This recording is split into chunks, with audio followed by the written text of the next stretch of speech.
Well, did you see the study that I think I sent it to you actually? That they basically there was a study that said Oh, on the airplanes, as far as the with the probability with, of with the middle seat empty, they said you have about a one in I think it was 7,700 chance of getting COVID on a flight, basically. So it was much less than people thought because planes were like and I thought so too, like the cesspool, right? You're all enclosed in an area, and they said with middle seat empty and the recirculating air and everything, they said you have about 1 in 7,700 chance of getting COVID, which is not that high. So maybe no, flying is understood. safer And than we thought. you've flown. I actually think, and you said I agree with you because we were talking about it. To me, because we did fly, I've taken one flight during this, and to me, the place where I was most kind of not freaked out, but like a little like, oh God, I hope nobody has COVID here, was security. Yeah. Because security was, everybody's touching everything, and there was no social distancing. They had the things on the floor. Nobody followed them. It was all bunched up, exactly like normal security is pre-COVID. Right. So that was the only place touching where I was trays, putting things everywhere, common things, all that stuff. And at least in one flight, you are with a group of people, but in security, you are finding people that come from all places and go to all places. So it's like a freaking just funnel. So that was the only time where I was like, this should be better. But that's the thing. But all they have to do is they just need to be stricter with saying, hey, social distance here. Yeah. And, hey, but here's wipes for when you, what they should do is just, before you go into the thing, you must take hand sanitizer and wash your hands before you touch all that shit. We're not in a Basic society stuff. that is ready for this. They're making patchwork just to comply. That's so basic. Well, I know. Have a fucking hand sanitizer machine? I know. How hard is that? What I was thinking, in fact, I was thinking this morning as I was getting coffee for us, that I'm now at a point where I think that the solutions or the measurements that different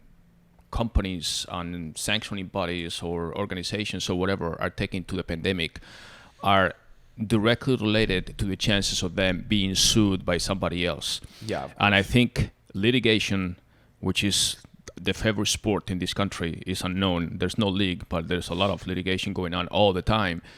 Litigation is the direct factor that determines how much you put in place or basically not at all as far as the coronavirus pandemic goes. Like, they just started canceling all the college sports seasons, in different conferences and things like that. You know that much better than I do. And some conferences are saying, yeah, we're going to move forward. Some others are saying, no, we're going to cancel everything.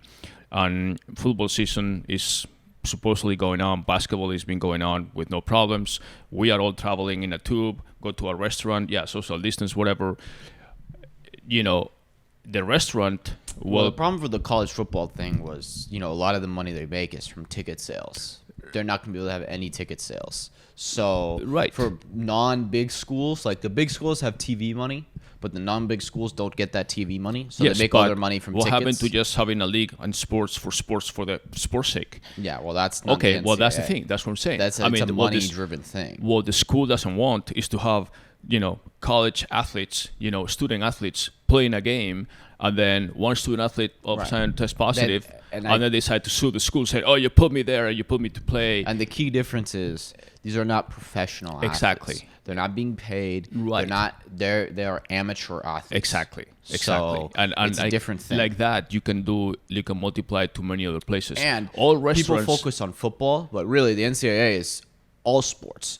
And so people focus on like football and basketball because those are the money makers. Right. But swimming and lacrosse and all these things and golf nobody and watches. Things and other sports. I mean, why that? Right. Those are all basically funded by football and basketball. So we have already golf. Obviously, there's major tournaments taking place, including last weekend, and it was fine. And then all of a sudden, college sports, they will not have golf. What's the difference?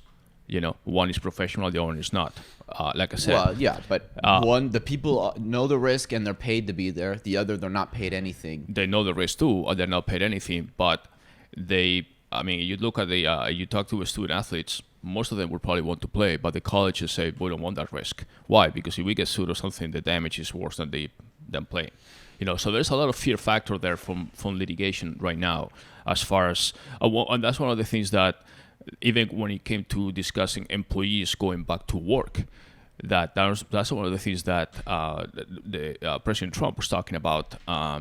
during the stimulus packages and all that stuff, one of the conditions was like the no suing clause, which says, okay, employees cannot sue their employers for asking them to go back to work. I think everybody's gonna have to sign in the future a virus waiver. Yeah. That says if I get sick on the job, I acknowledge the risk I'm taking. Right, exactly. Saying, okay, I'm going back to work. But then there's also the argument of, we have hazard pay for a reason. Should people now get hazard pay for working with COVID? Right. Hey, if I'm going to take more risk, I want more reward. But that's, again, and that's what happens. That's when you start seeing all these inconsistencies that you start wondering what the effect is. Like you just said, the chances of getting the virus on a plane. And you said, okay, it's very minute. You have one seat in between, and you got here. It's minute if you're a passenger once in a while. If you're a flight attendant, 1 in 7,700 isn't a lot. But guess what? If you're flying twice a day, but that's the same thing of the chances of dying on a plane, crash or something. I mean, if you're flying 20 times a day, obviously you have more chances than the person. But I mean, even like security or whatever. Well, I understand that, but what I was going to say is that if you're a waiter, and you're like, if you're an office worker, like okay, think about us, right? We're fortunate that we can work from home, and I'm sure a lot of people who listen to this can work from home, right? So really, unless I seek it out, I don't really have to come in contact with anybody these days. Other than when I go to the grocery store or something. But if you're a waiter or something, you're gonna come in contact with hundreds of people a day. So your odds of getting it are significantly higher. Yeah, but how much contact does a waiter have with people? I mean, I've been to many restaurants. And you see them. Can I take your order? Okay, they're up there. You're sitting. And they have their masks, and they have all the stuff. And sometimes they don't even touch anything. They give you these scannable menus where you basically But it's an odds thing. That's what I'm saying. Yes, I know. Obviously, maybe a waiter has a 1 in 5,000 chance of getting it from a customer. But guess what? In a month or 2 months, they probably are going to come in contact with 5,000 people. Well, I understand that. But okay, so that waiter is 8 hours a day, maybe, working in a certain location. Whereas me, the customer, instead of being 8 hours a day, I'm going 8 hours a day working. I'm going to a supermarket or going to a Home Depot or going to another hardware store or going to a car store, this and that. So I'm actually doing the same thing in different places that I have less control over. So but but it's not the same. Well, I mean, it's just you have fewer points of contact. You at most in a day, if you're running errands, come in contact with like 3 or 4 people. What about a waiter comes in contact with hundreds a day? Oh, I wouldn't say hundreds. Well, it depends on how busy the restaurant is. But like I said, it's just math. If you have a 1 in 5,000 chance of getting it from somebody in a restaurant, and I'm totally making this number up, I have no idea what the number is, but if it's 1 in 5,000, okay. But if you're a waiter at a busy restaurant, you're gonna come in with 5,000 people in a month. So odds are you are gonna get it. Right, so that's the thing. People who have high contact jobs. First of all, restaurants are not busy. They allow them to open outdoors. Well, if they become busy, they become busy. But right now they are very limited seating, very spaced out seating, and they are not busy at all. I've been to a number of restaurants lately, and I mean, it's like going to a restaurant on, I don't know, the day after Thanksgiving or something, or whatever day nobody goes to a restaurant. No, I get it. I get it. But I'm saying, I'm not talking about right now. I'm talking about, if we're trying to go back to normal, they are going to be exposed. No, I wouldn't say normal, but you have conditions and certain rules in place as far as social distancing, wearing masks, whatever they decide, which is a whole different story basically. But my point is that there are so many inconsistencies as far as the rules. Like, you can go to a supermarket and be full of people and touch everything and put it in your bag and scan it or not scan it or whatever and come in contact with a lot of people in theory, and that's fine, that those are essential workers or whatever.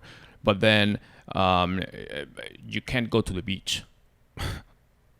I don't get it. I mean, I'm sorry. Maybe I'm just a dumb idiot. No, I'm not. But I don't know why California. You're not wrong about that. I'm just saying. I just wonder. I don't know why California bans people from going to the beach or laying down in the sun, which is the primary source of vitamin D, which is the primary source for your. Is that still going on though? I don't. They had it, and they go on and off. And there's some beaches that are closed, limited space, this and that. They don't allow you to. They allow you to go to a beach and for a walk or something, but they don't want you to be laying down. It's like, what the fuck? I'm laying down on the beach, just taking sun. Vitamin D, that's the number one thing to boost my immune system, okay? It's proven. And you know that very well. Even vitamin D also from the sun is much more effective than vitamin D supplements, okay? So all those things to me make no sense when then they say, oh, you cannot do that, but yeah, you can go to the store, to a grocery store, wear your mask, touch everything, be in contact with other people. All right, let's move on. We said we wouldn't talk about coronavirus. I know, I don't I wanna know. talk That's about so it much. more. It just kills me because I'm very analytical and I understand logic, and I go by logic all the time. But I don't think nobody has the answer. No, There's because no it's right become, answer. like I said, it's become How do you balance Well, safety with basically the economy? How do you balance that? Well, exactly. There's no way. I mean, what we There's know no with the right economy, answer. There's just what we know with the economy, and that's something that pretty much all countries agree on right now, especially all civilized countries, is that you cannot shut down the economy again or anymore. I mean, that will just make the repercussions of that are worse than shutting down the economy. I mean, you're going to have a lot of issues if you shut down the economy where people have no work, no money. They are in their houses. They have drug addiction. They have suicides. They have divorces, whatever. I mean, it just goes on and on and on. And what happens when people are just not going on with their normal lives? And they say, you know what? I'll wear a mask. I'll wear a freaking hazard suit. Just let me go to work. Let me do my normal life. And that's just basically what happens. So, but especially when people are so inconsistent and governments on litigations on stuff, and they say, yeah, you can fly with certain situations, but not the other. You know, I mean, it's just the logic. It's just why it doesn't make any sense. You know, somebody out there wants I'm not this virus to disagreeing. That's continue. what everybody's saying. Right. But let's move on. All right, let's move on. So We said before the podcast we wouldn't talk about coronavirus. I didn't even include this topic in the preview. You started it. Anyways, No, you started it. Okay, you well, that's started fine. asking me about basketball and COVID and bubbles. All right, so Your let's move fault. on.